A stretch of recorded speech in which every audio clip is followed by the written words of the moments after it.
La casa del charro negro en Hidalgo, hacienda, esclavos y el jinete que sigue cobrando su deuda. La carretera hacia la vieja hacienda en Hidalgo se abría como una cicatriz gris entre los cerros.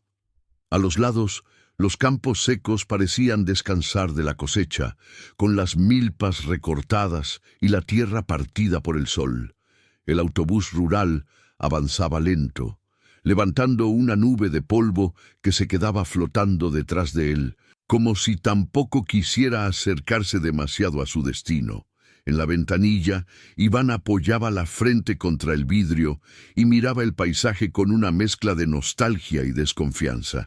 Hacía más de 15 años que no pisaba ese pueblo, desde que su mamá se lo llevó a la Ciudad de México, jurando que nunca más volverían a la maldición de la hacienda. El letrero oxidado que anunciaba el desvío apareció de pronto: San Miguel de la Cañada. Alguien había rayado debajo con pintura blanca una frase que Iván alcanzó a leer cuando el autobús pasó junto al poste: Tierra del Charro Negro. A varios pasajeros se les escapó una risita nerviosa.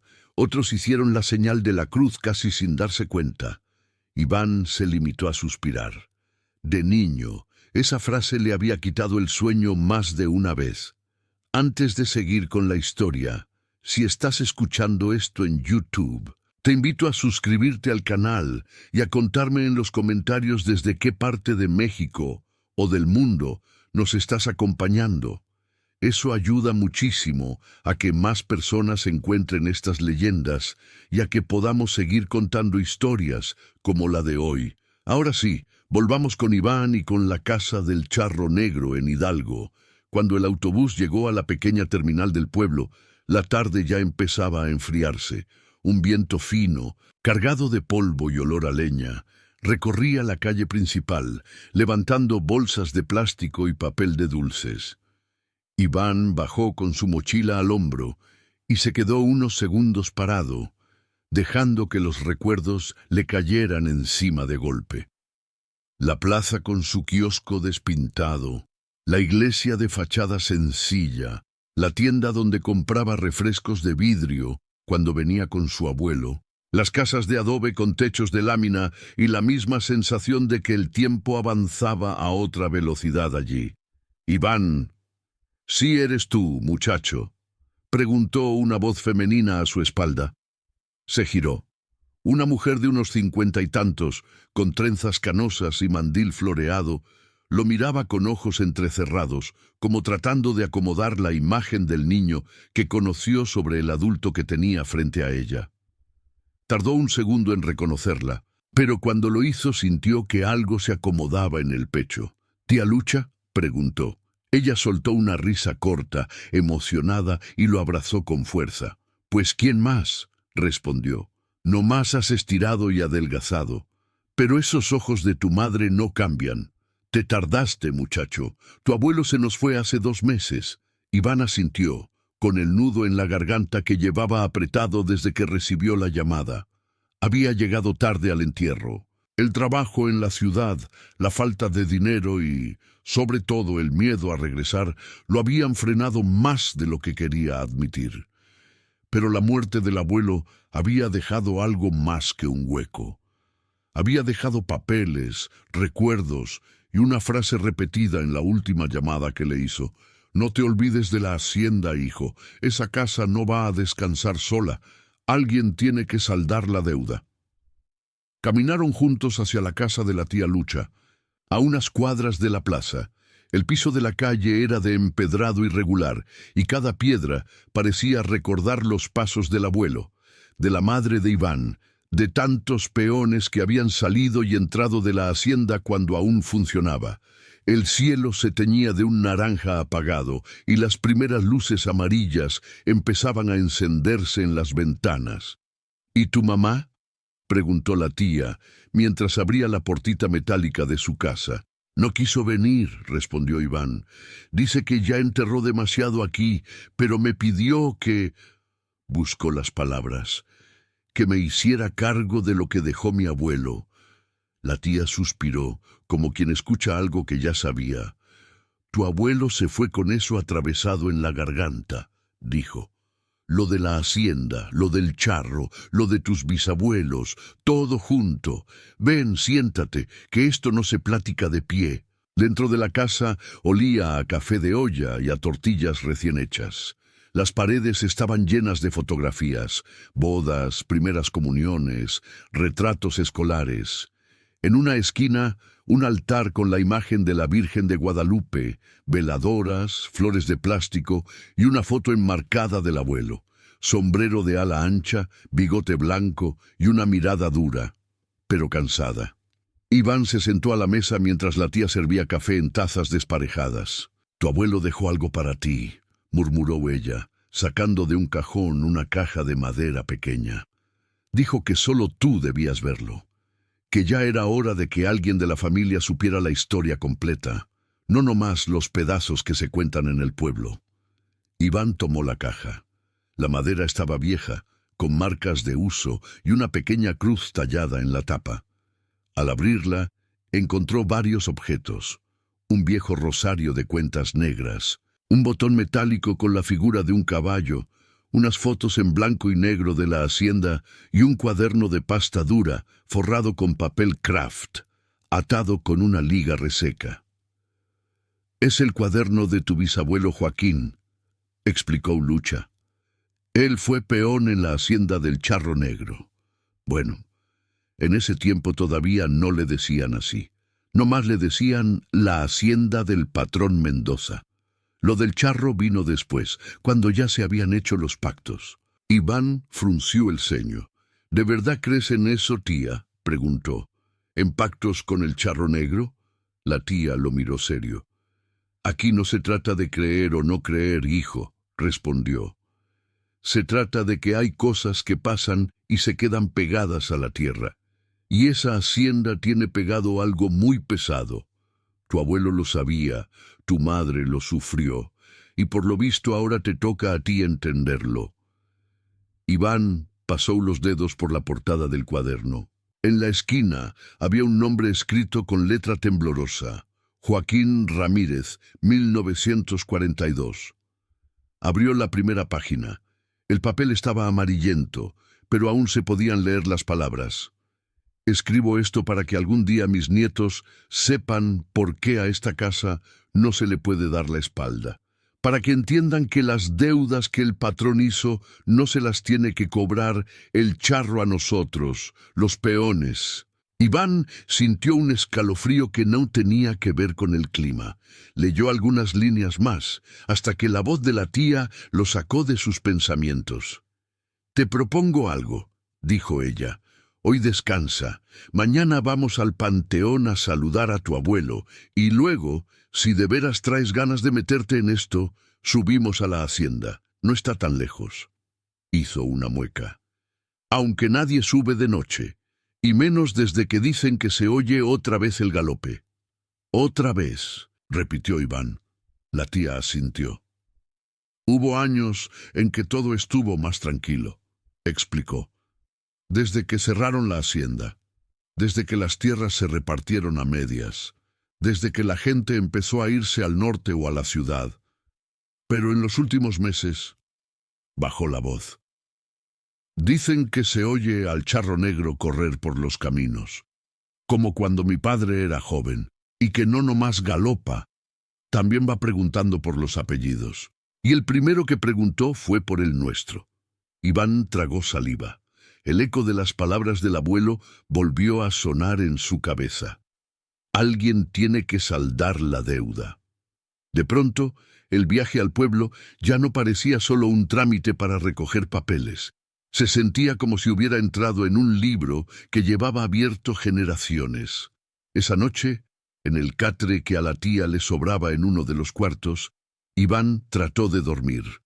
No lo consiguió tan rápido. El ruido de los perros ladrando a lo lejos, el canto de los grillos, el silbido del viento colándose por las rendijas del techo, todo le recordaba que estaba de regreso en un lugar donde las historias no eran simples cuentos para asustar niños. Abrió de nuevo el cuaderno de Joaquín y dejó que las palabras lo arrastraran hacia una época que no conoció, pero que ahora parecía querer alcanzarlo. Cuando el patrón Mendoza hizo su trato, no lo hizo solo, decía una de las primeras entradas. Lo hicieron sus manos manchadas de sangre y nuestras manos llenas de callos. Él quería más tierra, más ganado, más oro. Nosotros queríamos dejar de deberle al almacén de Raya. El charro negro escuchó a uno solo de los dos, y desde entonces, cada vez que alguien de la hacienda intenta irse sin pagar, el galope lo alcanza. Iván cerró los ojos.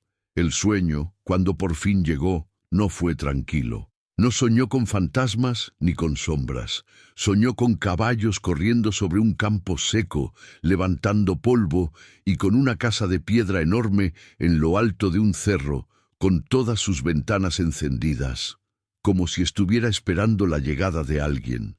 A la mañana siguiente, el pueblo parecía otro. El sol iluminaba las fachadas gastadas. Las campanas de la iglesia repicaban llamando a misa de 8 y el olor a pan recién hecho salía de la panadería de la esquina. Iván y la tía Lucha caminaron hasta el panteón, donde las cruces de hierro se mezclaban con lápidas de mármol más nuevas. Encontraron la tumba del abuelo. Una cruz sencilla, su nombre, las fechas y una frase que Iván sabía que su madre había pedido poner: el que trabaja la tierra no le debe a nadie. Tu madre se aferró a eso, dijo la tía, a la idea de que lo que pasó en la hacienda no era culpa de ustedes. Pero el pueblo nunca olvida los apellidos, y menos cuando los cuentos se mezclan con los reclamos. Iván dejó un ramo de flores silvestres sobre la tumba. «Abuelo», murmuró, «vine. No sé qué esperabas que hiciera, pero estoy aquí». De regreso a la casa, se sentó otra vez con el cuaderno de Joaquín. Esta vez, la tía se quedó a su lado tomando café, mientras él leía en voz alta algunos fragmentos. Al charro negro dicen que lo ves antes por el miedo que por los ojos. Primero se siente en el pecho, como si un caballo te galopara dentro. Luego se oye el ruido de las espuelas arrastrándose en la tierra. Y al último, si te atreves a voltear, ves al jinete, todo de negro, sombrero ancho, caballo oscuro como pozo sin luna y ojos que no reflejan nada. Pero lo peor no es verlo. Lo peor es cuando pronuncia tu apellido. Iván se detuvo. ¿De veras la gente lo ha visto?, preguntó. Mi padre juraba que sí, respondió la tía. Y no era hombre de inventar. Decía que una noche, cuando era muchacho, venía bajando de la hacienda después de un día de trabajo y lo escuchó detrás de él. No volteó. Sabía que si lo hacía y el charro decía Joaquín Ramírez, ahí quedaba. Por eso seguimos vivos. Porque mi padre supo aguantarse las ganas de mirar. Iván cerró el cuaderno. Había algo en esa mezcla de leyenda y memoria que lo inquietaba más que cualquier historia que hubiera escuchado en la ciudad. «Quiero subir a la hacienda, tía», dijo al fin. «Quiero ver esa casa. Quiero saber qué deuda es la que todos dicen que tenemos». La tía Lucha lo miró largo rato, como midiendo su decisión. «Está bien», aceptó, «pero no vamos solos. Hay alguien que conoce cada rincón de ese lugar mejor que nadie. Fue caporal allá hasta el último día. Si alguien tiene claro qué se hizo y qué no se hizo, es él». Hizo una pausa. «Se llama don Rogelio, y te advierto, no le gusta hablar del charro. Pero a lo mejor contigo hace una excepción. Al fin y al cabo, tú traes el cuaderno de Joaquín en la mano». Iván sintió una mezcla de miedo y curiosidad.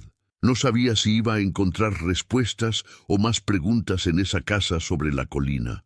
Lo único que sabía era que, por primera vez, en vez de huir de la leyenda del charro negro, estaba caminando directo hacia ella. Y allá, en la loma, la hacienda parecía esperarlos, recortada contra el cielo de Hidalgo, con sus paredes de piedra agrietada y sus ventanas oscuras. Como un animal viejo que no se resigna a morir, guardaba dentro de sí las voces de los esclavos, las órdenes del patrón y el eco de un galope que, según decían, todavía resonaba algunas noches, cobrando una deuda que nadie había querido asumir en voz alta. Don Rogelio vivía en una casa de paredes gruesas, al final de una calle de tierra que parecía terminar en el cerro. Desde lejos se veía el techo de lámina oxidada y el corral con 2 caballos flacos que masticaban pacas de pasto seco. Cuando Iván y la tía Lucha se acercaron, un perro viejo levantó la cabeza y soltó un par de ladridos cansados, más por costumbre que por alerta. «Rogelio, soy yo», gritó la tía desde la entrada. «Traigo al nieto de Joaquín, el hijo de Leticia, ¿te acuerdas?» Se oyó arrastrar de silla, pasos pesados, y la puerta se abrió con un rechinido. Don Rogelio era un hombre alto, aunque la edad lo había encorvado.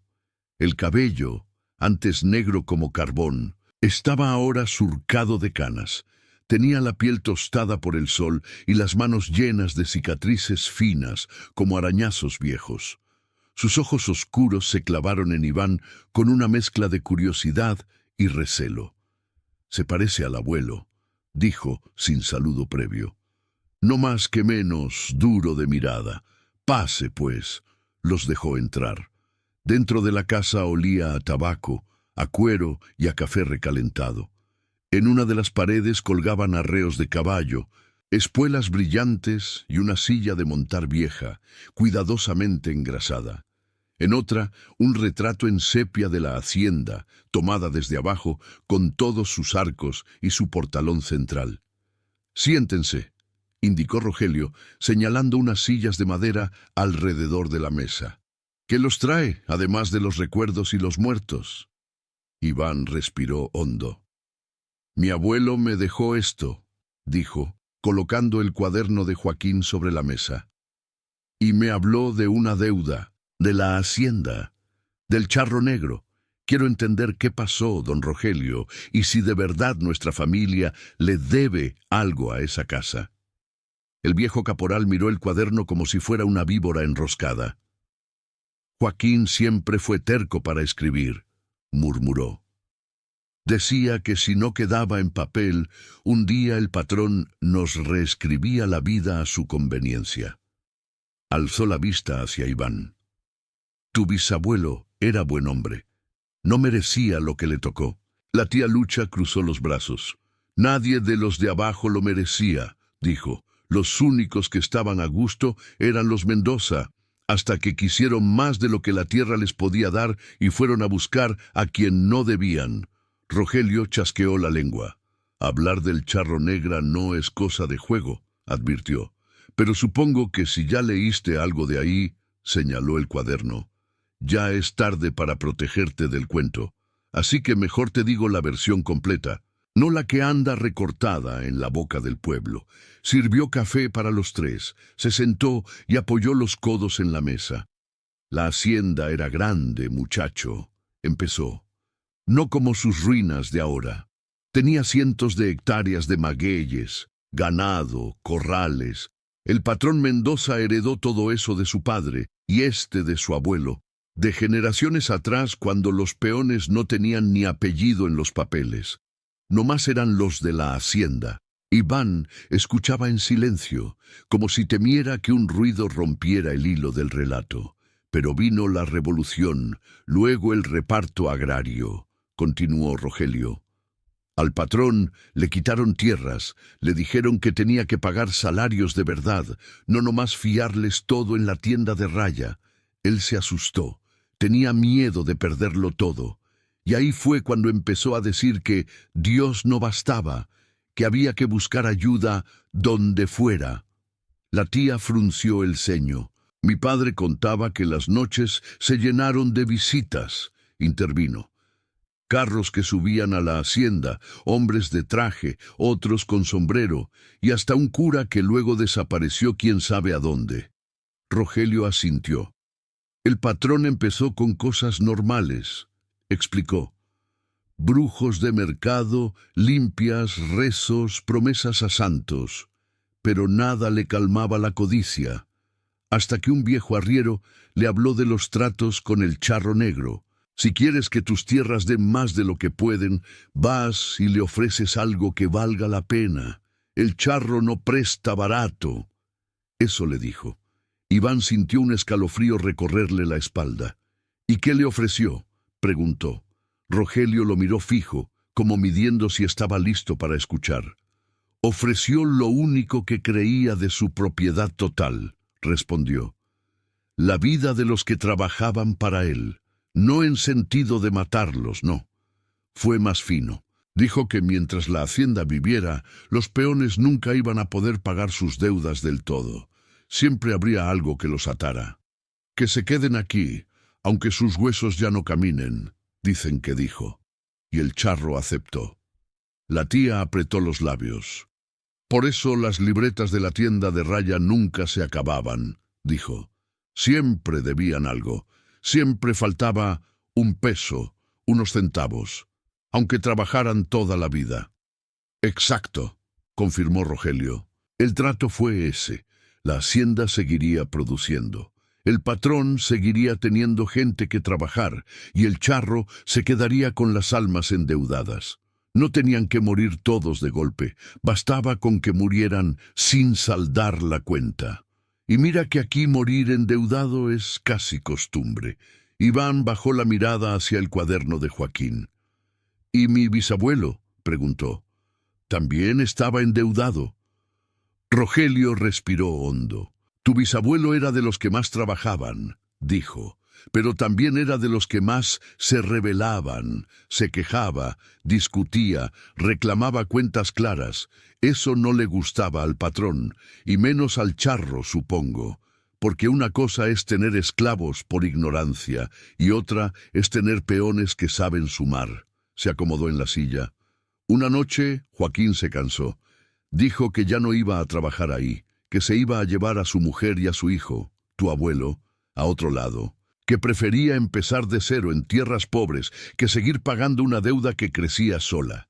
Iván sintió el corazón latirle más rápido. Pero no se fueron, dijo. Al menos no por completo. Mi abuelo nació y murió aquí, porque no los dejaron, explicó Rogelio. Esa noche, cuando Joaquín iba saliendo del casco de la hacienda con su familia, empezó a oírse el galope.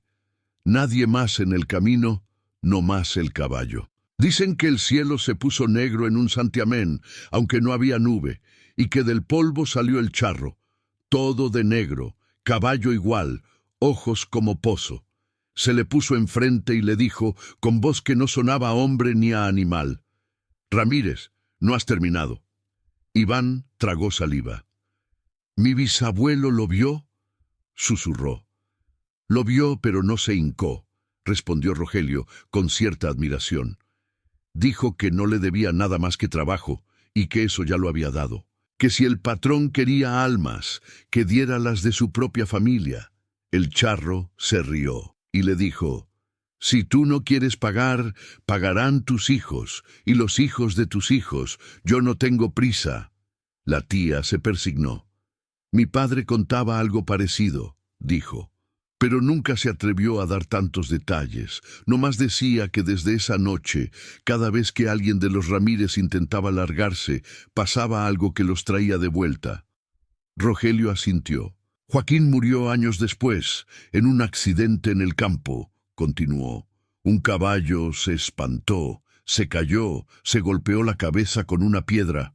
Oficialmente fue eso, pero algunos juran que antes de caer se escucharon espuelas detrás de él. Se inclinó hacia Iván. Tu abuelo vio todo. Tenía 10 años.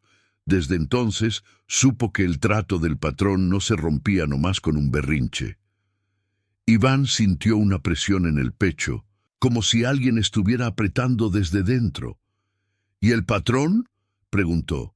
¿Qué pasó con él? Rogelio sonrió sin alegría. A él también le tocó, no más que diferente, dijo.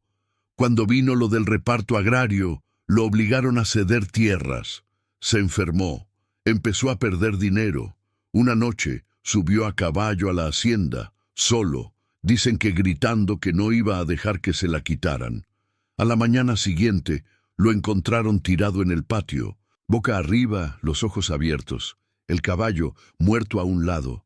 Nadie escuchó disparo ni grito final.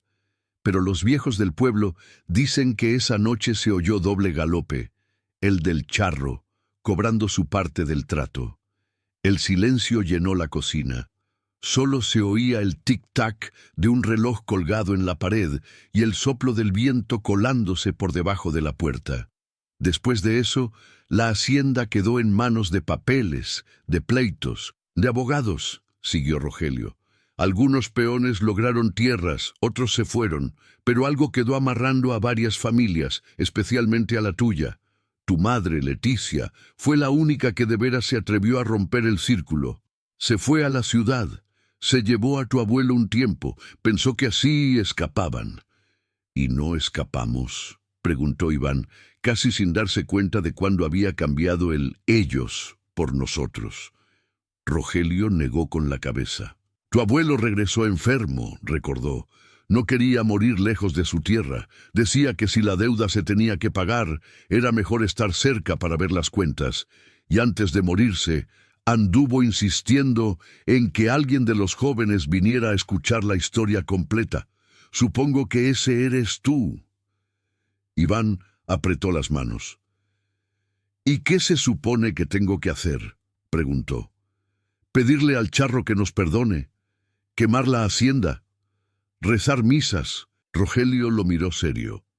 Lo que tienes que hacer es algo que nadie ha querido. Abrir esa casa y ponerle nombre a lo que pasó, dijo. Buscar papeles, registros, listas de peones, cuentas de la tienda de raya. Demostrar que las deudas que el patrón prometió al charro eran injustas, inventadas. Si lo logras, tal vez el trato pierda fuerza. Tal vez el jinete tenga que aceptar que se quedó sin argumento. La tía frunció el ceño. ¿Y si no lo logra?, preguntó. Rogelio se encogió de hombros. Entonces al menos no se quedará con la duda, respondió. Y eso ya es ganancia. Peor que deberle al charro es pasarse la vida sin saber si de veras le debes. Iván miró la foto de la hacienda en la pared. El portalón central, las ventanas simétricas, el patio interno que alcanzaba a adivinarse. Sintió que, de algún modo, el edificio lo miraba de regreso desde el papel. Quiero ir, dijo. Hoy, aunque sea a verla por fuera. Rogelio se levantó, tomó un sombrero de un clavo y se lo puso. Pues vámonos antes de que caiga el sol, dijo. De noche, la hacienda no es para los que van por primera vez, y menos cuando llevan el apellido que tú llevas. Salieron los tres, el viejo caporal, la tía Lucha y el nieto de Joaquín. Tomaron el camino que subía en espiral hacia el cerro. El polvo se levantaba bajo sus pasos, mezclándose con el olor de los magueyes y de la hierba seca. A medida que avanzaban, el pueblo se iba quedando abajo, cada vez más pequeño, hasta parecer un montón de casitas de juguete. Cuando por fin se detuvieron, la hacienda estaba ahí, frente a ellos, completa. El portón de madera, hinchado por la humedad, se sostenía apenas sobre bisagras oxidadas. Las paredes de piedra mostraban manchas negras y grietas. Algunas ventanas tenían los cristales rotos, otras tablas clavadas por dentro. Iván sintió de nuevo esa presión en el pecho, como un tambor que marcara el paso de algo invisible. «La casa del charro negro», murmuró Rogelio. «Aquí se hicieron los tratos. Aquí se amarraron las deudas, y aquí, si tienes el valor, muchacho, vas a empezar a desatarlas». El viento sopló fuerte, haciendo crujir las viejas vigas del techo. Por un instante, Iván creyó escuchar un ruido más, distinto, el leve repique de unas espuelas arrastrándose sobre el empedrado del patio interior. No vio a nadie, pero una parte de él sintió que el jinete ya sabía que estaba allí.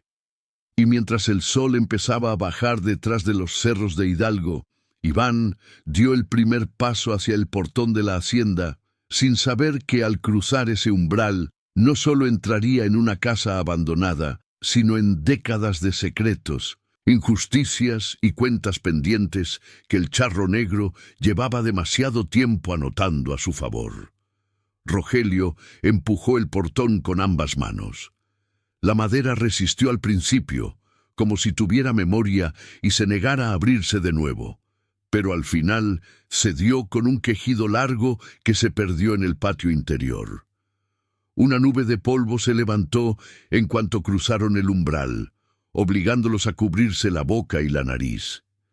Del otro lado, la hacienda les mostró su cuerpo viejo, un rectángulo de arcadas que rodeaban un patio de piedra agrietada, con un aljibe seco en el centro y hierbas creciendo entre las losas. «Aquí veníamos a formar todos al amanecer», dijo Rogelio en voz baja. «El patrón en el balcón, nosotros abajo, esperando que nos dijera quién iba al campo, quién al maguey, quién al corral. Parece mentira que un lugar tan callado haya tenido tanto grito encima». Iván giró sobre sí mismo, dejando que la vista recorriera las paredes, los corredores, las puertas cerradas. Había grafitis nuevos mezclados con marcas antiguas, iniciales talladas en el yeso, números de cuartos, restos de viejos letreros que decían oficina o bodega. Un trozo de tela colgaba de una ventana rota, ondeando apenas con el viento. «Se siente pesado», murmuró Iván, «como si el aire costara más». «Es que aquí el aire viene mezclado con lo que nunca se dijo», respondió Lucha, «con los perdón que nadie pidió y los basta que nadie se atrevió a gritar». Rogelio señaló una escalera lateral que subía a la planta alta. «Arriba estaban las habitaciones del patrón y de la familia», explicó. «También el despacho donde llevaba las cuentas.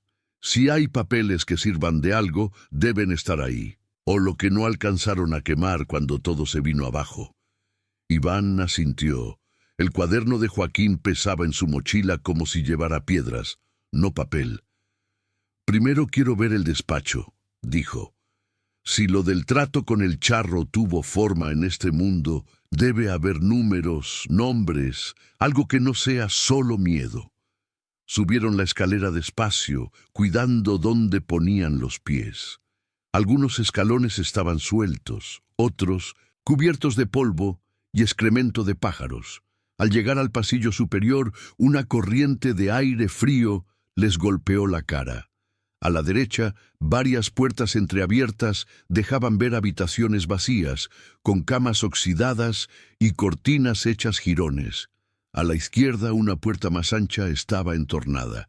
Rogelio la empujó con cuidado. El despacho era una habitación rectangular con una gran ventana que daba al patio, un escritorio de madera maciza en el centro y estantes empotrados en las paredes. El polvo lo cubría todo como una manta gris. Sobre el escritorio aún quedaban objetos: un tintero seco, una pluma metálica, un sello de madera con las iniciales MM y una calculadora vieja de manivelas. Pero lo que a Iván le llamó la atención fueron las cajas apiladas en un rincón, algunas abiertas, llenas de carpetas amarillentas. «Las cuentas», susurró, «o lo que queda de ellas». Se acercó, apartando telarañas con la mano. Tomó la primera carpeta que encontró. En la portada decía: «Tiendas de raya, 1940-1945». La abrió. Hojas y hojas con columnas de nombres, días de trabajo, kilos de maíz, litros de pulque, telas, herramientas, y al final de cada renglón, la palabra «debe», seguida de una cifra. «Mira esto», dijo, enseñándole la hoja a Rogelio. «Aquí está tu apellido, y el de mi bisabuelo, y el de medio pueblo». Rogelio se acercó y entrecerró los ojos. «Sí», murmuró, «Joaquín Ramírez. Jornada 5 pesos. Consumo en tienda, 6 pesos con 50. Saldo, 1 peso con 50 a deber». Negó con la cabeza. Así se hacía la trampa. Nunca salías en ceros. Iván pasó las hojas con rapidez, notando el mismo patrón una y otra vez. Nadie quedaba a favor. Todos debían algo. aunque fuera poco. Cuando llegó al final del cuaderno, encontró una nota escrita con una caligrafía distinta, más apretada, como si el escritor hubiera tenido prisa.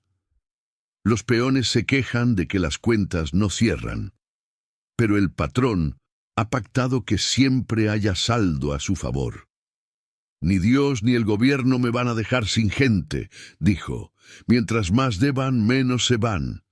¿Quién escribió esto?, preguntó Iván. Rogelio tomó el cuaderno, leyó la nota y apretó los labios. Debe haber sido uno de los administradores, respondió. Había uno, don Ruperto, que a veces se arrepentía de lo que hacía, pero nunca lo suficiente como para renunciar. Capaz que dejó estas líneas para que alguien algún día lo acusara por él. Iván dejó esa carpeta y tomó otra.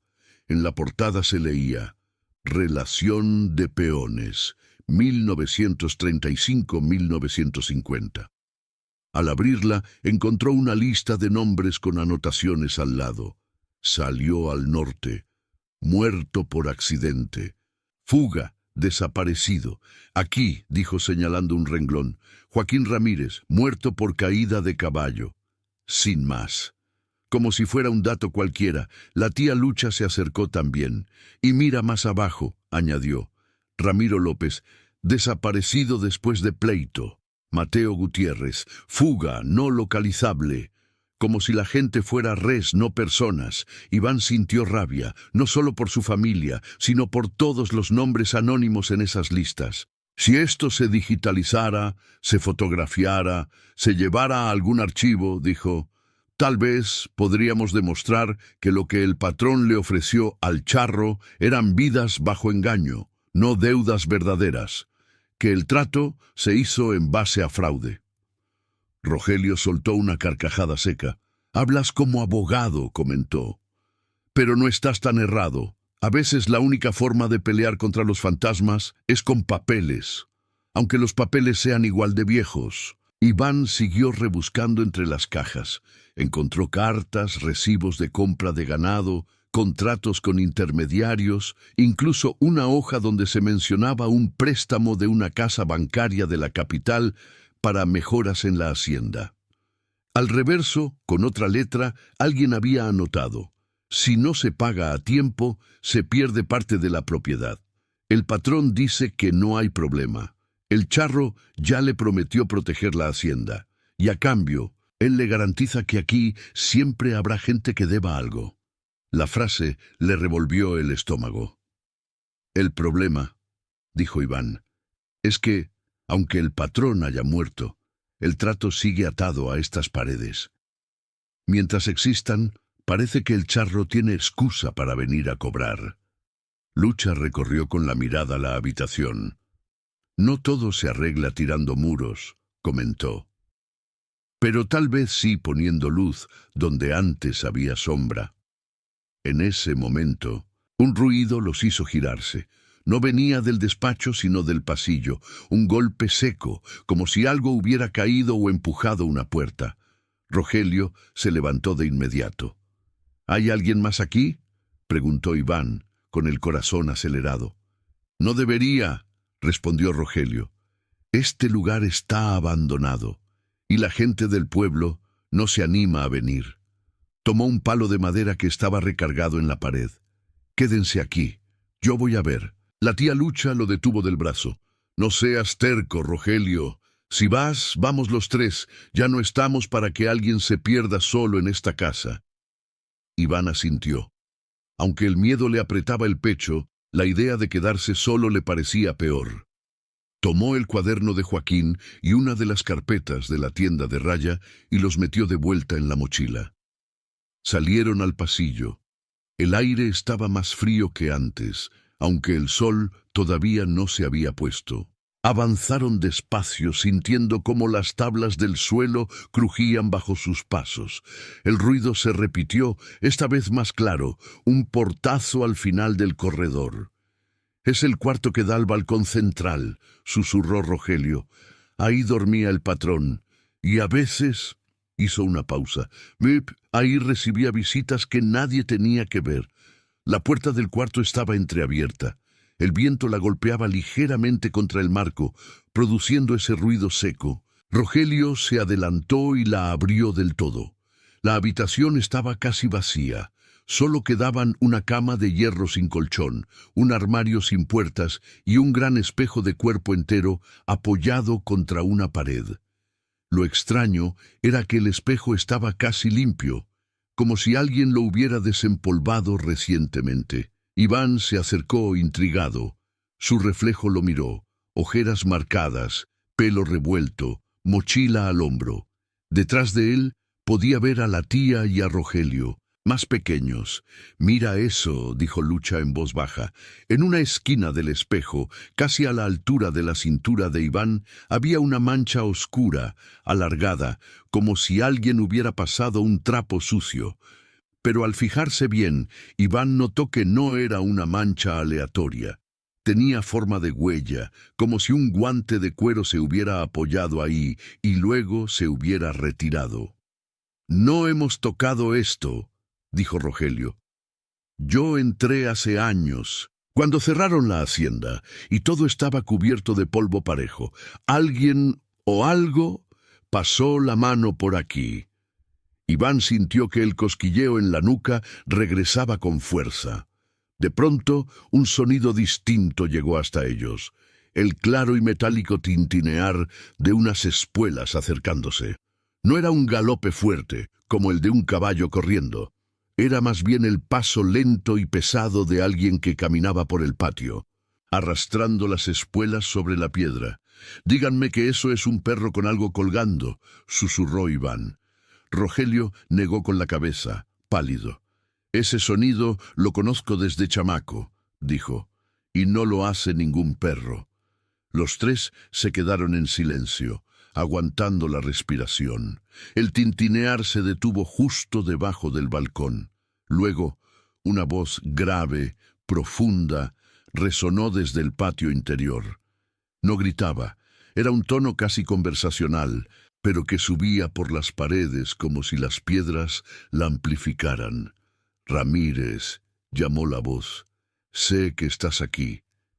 Iván sintió que las piernas le temblaban. La tía le tomó la mano sin decir palabra.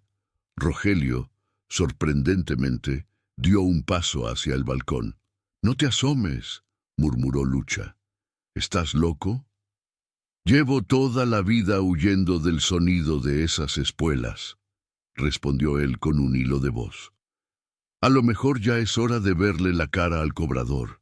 Iván supo en ese instante que la decisión no era solo de Rogelio, también era suya. Podía esconderse detrás del muro y fingir que nunca había escuchado nada, volver a la ciudad con la excusa de que no había pruebas suficientes, o podía dar un paso adelante y aceptar que, si había un trato injusto, alguien tenía que decirlo, aunque fuera frente al mismísimo Charro. La voz volvió a sonar, esta vez un poco más cerca.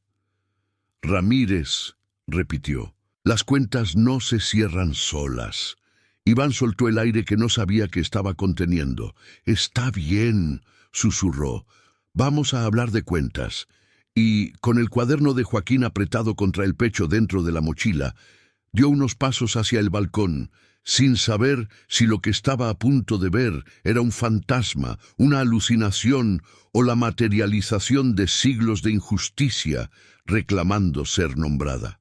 Iván sintió como el corazón le golpeaba en el pecho mientras se acercaba al balcón. Cada paso parecía retumbar en las tablas viejas del piso, mezclándose con el tintinear de las espuelas abajo. Rogelio iba a su lado, la tía Lucha un poco detrás, apretando un rosario entre los dedos. Se asomó. El patio de la hacienda estaba casi igual que cuando entraron. El aljibe seco en medio, las losas partidas, la hierba rala asomando entre las grietas. Pero ahora, junto al aljibe, había algo que antes no estaba, la silueta de un hombre a caballo. Era como ver una sombra que hubiera decidido ponerse de pie. El jinete vestía completamente de negro, sombrero amplio, chaqueta corta, pantalones ajustados, botas relucientes. El caballo, también negro, parecía absorber la poca luz que quedaba. No era transparente como en las películas, ni humo. Era algo más raro, una presencia sólida que, sin embargo, no hacía ruido al respirar, solo al mover las espuelas. Iván no podía verle el rostro con claridad, porque el ala del sombrero lo cubría, pero alcanzó a distinguir algo peor que una cara de calavera. Nada. Donde deberían estar los rasgos, solo había una oscuridad densa como un pozo. «Ya era hora», dijo la voz, subiendo desde el patio como si hablara desde dentro de un túnel. Los Ramírez siempre dejan todo para después. Rogelio se aclaró la garganta. «Él no es Joaquín», respondió. «Es su nieto. No vengas a cobrarle al que no firmó nada». El charro giró apenas la cabeza, como si por fin se fijara en que no estaba solo. «Las deudas se heredan», dijo. «Así como la tierra, así como los apellidos, así se pactó». Subió un poco el tono. «Ramírez, baja». La tía apretó el brazo de Iván. «No lo hagas», susurró. «Él no juega limpio».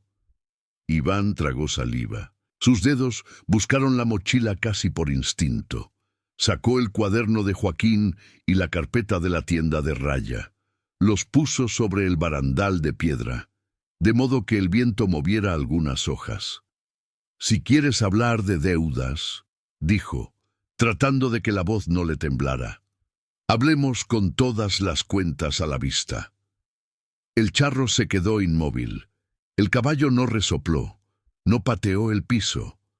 Solo el sonido de las espuelas, que se mecían apenas, llenó el aire. «No necesito papeles», replicó. «Las cuentas las llevo aquí». Se llevó una mano al pecho. «Cada nombre, cada peso, cada promesa rota». Iván respiró hondo.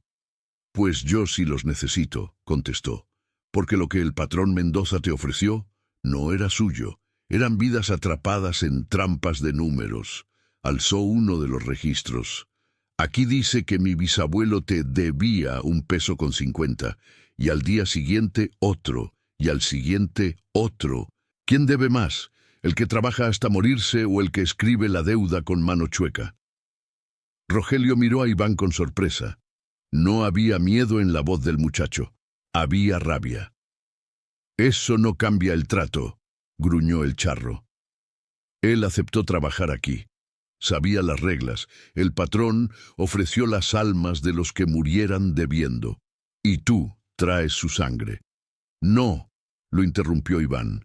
«El patrón ofreció algo que no le pertenecía, la dignidad de la gente, el trabajo de sus manos. Eso no se empeña, ni se hipoteca, ni se vende, ni delante de Dios, ni delante de ti». Golpeó suavemente el cuaderno. «Aquí está la prueba de que mis abuelos nunca salían de la deuda porque así estaba diseñado. Eso no es trato, es trampa». El silencio que siguió fue tan profundo que Iván pudo escuchar su propia respiración y el repiqueteo nervioso del rosario en las manos de la tía. El viento se levantó un poco, moviendo las hojas de los registros como si alguien invisible las hojease. «¿Y qué propones, muchacho?», preguntó la voz, ahora más baja, casi divertida. «¿Que rompa un trato por unas rayas de tinta?» «Propongo», dijo Iván, «que si vas a seguir cabalgando por estas tierras, lo hagas detrás de los que de verdad vendieron lo que no era suyo. Los Mendoza, sus hijos, sus socios, los que se beneficiaron de esto. Los Ramírez y los demás peones ya pagaron con su vida, con su salud, con generaciones de miedo. Esa cuenta está saldada». Se inclinó un poco más hacia el vacío del patio. «Si sigues viniendo a buscarnos a nosotros, eres igual de injusto que el patrón. Y entonces no eres cobrador, eres cómplice». La palabra quedó flotando, pesada, cómplice. Por primera vez, el jinete se movió de verdad. El caballo dio un paso atrás, como si hubiera recibido una descarga. El charro levantó la cabeza, y aunque Iván no veía una cara, tuvo la clara impresión de que lo estaba mirando directamente, buscando algo detrás de sus ojos. «Mucho hablas para ser carne», dijo. El primero de los tuyos se plantó, pero no se atrevió a decirme eso. Nomás se aferró a su orgullo. Hizo una pausa. ¿Crees que porque tienes papeles puedes cambiar lo que huele a viejo? Iván bajó la vista hacia el cuaderno de Joaquín. No puedo cambiar lo que ya pasó, admitió. Mi bisabuelo murió. Mi abuelo también. Muchos otros. Pero puedo cambiar lo que se dice de ellos. Puedo sacar estos papeles de aquí, llevarlos a donde se guarden, contárselo al pueblo, a quien quiera escuchar, que quede claro que no eran deudores, eran víctimas. Alzó la mirada de nuevo. Y tú tendrás que decidir si sigues cobrando sobre una mentira. Pero ya no podrás decir que no lo sabías. Rogelio, que había pasado la vida temiendo a ese galope, dio un paso adelante. Yo también puedo hablar, añadió.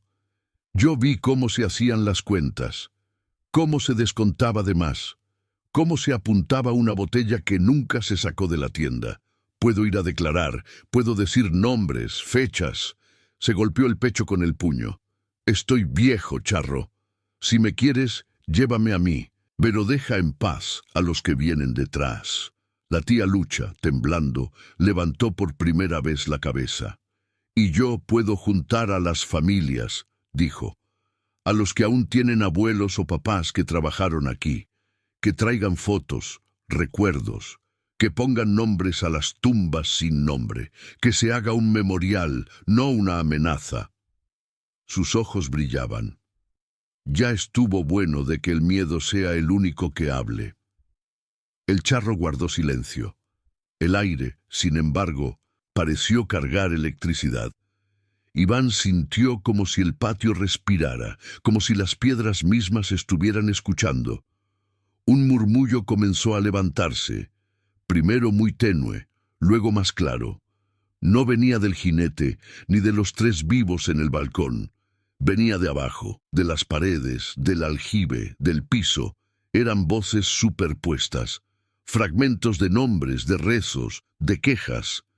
Iván alcanzó a escuchar su apellido entre ellas, mezclado con otros. Ramírez, López, Gutiérrez, Hernández. No debo. Trabajé. Me apuntaron de más. El charro hizo un gesto con la mano, como si intentara callarlas. Las voces bajaron un poco, pero no desaparecieron. Llevan décadas hablando. Dijo con un tono que por primera vez no parecía seguro, sino cansado. Yo solo puse orden en lo que ustedes dejaron regado. El patrón me habló antes que ustedes. Él firmó. Y él ya pagó, respondió Iván. Se fue solo, sin rezos, sin honores. Nadie lo llora aquí. Lo que queda son ellos. Señaló hacia el piso. Y nosotros, y esta casa. Si quieres seguir viniendo, que sea como testigo, no como verdugo. Hubo un silencio largo. Tan largo que Iván pensó que el jinete había decidido ignorarlos, seguir con su rutina de espuelas y nombres. Pero entonces el charro hizo algo inesperado. Bajó la cabeza, como quien acepta una verdad que no le gusta. No soy juez, dijo, solo guardián de una balanza vieja. Me llamaron para que nadie se fuera sin pagar, pero si el peso de un lado ha cambiado, la balanza también. El caballo resopló por primera vez, levantando una pequeña nube de polvo. El charro apretó las riendas. No puedo deshacer lo que ya se llevó mi galope, advirtió. Los que se fueron, pero sí puedo elegir a quién seguir buscando. Levantó la mano y señaló hacia el pueblo. Mientras esta hacienda esté en pie como está, rota y muda, seguirá llamando deudas. Arréglenlo, pongan sus nombres en alto, dejen claro quién debe a quién, y cuando terminen, hizo una pausa. Si para entonces aún creen que me necesitan, me llamarán con mi nombre, no con miedo. Iván sintió algo extraño. No era alivio, pero tampoco era puro terror. Era la sensación de estar aceptando un encargo que no había pedido, pero que, de alguna manera, le pertenecía. Lo haremos, dijo. Vamos a sacar todo esto a la luz, a convertir esta casa en algo que sirva a los vivos, no a los fantasmas. El charro pareció asentir. Dio media vuelta con el caballo, con un movimiento fluido, casi elegante. Las espuelas tintinearon una vez más. «Por ahora», dijo sin volverse, «no vendré por los Ramírez, ni por los que trabajaron aquí sin saber que eran moneda. Pero si alguno de sus descendientes intenta hacer lo mismo que el patrón», su voz se volvió más fría, «entonces sí nos veremos de nuevo, muchacho, cara a cara». Sin más, picó al caballo. No hubo un galope estruendoso. Más bien, el jinete fue desvaneciéndose conforme avanzaba hacia el portón, como si se mezclara con las sombras del atardecer. Cuando cruzó de nuevo el umbral, ya no quedaba rastro de él, salvo el eco lejano de las espuelas. Las voces del patio se fueron apagando poco a poco, hasta quedar solo el viento. Rogelio se dejó caer en una silla vieja junto a la pared del corredor superior. «Toda una vida huyendo», murmuró. Y al final resultó que el que tenía que correr era él. La tía Lucha se secó las lágrimas que no se había dado cuenta de que derramaba. «No se fue del todo», dijo. «Solo se movió de lugar. Ahora la deuda es nuestra». Iván sostuvo el cuaderno de Joaquín contra el pecho. «Sí», respondió, «pero es una deuda distinta. Ya no es con él, es con ellos». Miró al piso. «Con todos los que nunca tuvieron quien contara su historia». Los meses siguientes cambiaron al pueblo más que décadas de rutina. Iván se quedó, al principio, por un tiempo, y luego, porque ya no le hacía sentido irse. Con ayuda de la tía Lucha, de Rogelio y de otros vecinos, comenzaron a limpiar la hacienda, no para restaurarla como atracción turística bonita, sino para abrirla. Sacaron basura, inventariaron papeles, tomaron fotos, digitalizaron todo lo que pudieron. Roberto, un periodista de la capital al que Iván conocía de la universidad, vino a hacer un reportaje. La historia del charro negro y la deuda injusta se volvió nota, pero no como leyenda de miedo, sim como denuncia histórica. Historiadores y antropólogos llegaron, curiosos por ver esas libretas de tienda de raya, esos registros de peones, ese cuaderno de Joaquín. Se organizaron reuniones con las familias del pueblo. Cada quien llevaba algo: una foto vieja, un recibo, un pedazo de memoria. En el patio de la hacienda, donde antes se contaban jornales, ahora se leían nombres en voz alta y se encendían velas por los que murieron debiendo, sin haber debido nunca. Con el tiempo la hacienda dejó de llamarse solo la Casa del Charro Negro. Un letrero de metal colocado sobre el portón decía: «Centro de Memoria de los Peones de San Miguel de la Cañada, en honor a quienes trabajaron aquí bajo deudas injustas. Que sus nombres no vuelvan a ser moneda de cambio». Debajo, en letras más pequeñas, alguien había añadido con pintura: «El que trabaja la tierra no le debe a nadie». Rogelio se convirtió en guía involuntario. No contaba historias de fantasmas para turistas, contaba cómo se hacían las cuentas, cómo eran las jornadas, qué significaba escuchar el galope en la noche. A veces, cuando terminaba, se quedaba mirando el patio en silencio, como si esperara oír de nuevo las espuelas, pero el sonido no regresó. Iván empezó a dar charlas en universidades, a escribir artículos, a subir videos al canal donde se narraban historias. La del charro negro en Hidalgo no era solo un relato de miedo, sino una reflexión sobre las deudas heredadas, las injusticias que se disfrazan de costumbre y la necesidad de decir basta, incluso cuando parece que se habla con sombras. Una noche, tiempo después, Iván volvió solo a la hacienda. El pueblo dormía. Solo algunas luces aisladas parpadeaban a lo lejos. Caminó hasta el patio y se paró junto al aljibe. El cielo de Hidalgo estaba lleno de estrellas, cosa que en la ciudad casi nunca veía. «Joaquín», dijo en voz baja, Hasta donde pude, pagué tu deuda. No con monedas, sino con palabras. Si te corresponde descansar un poco más, ojalá esto ayude.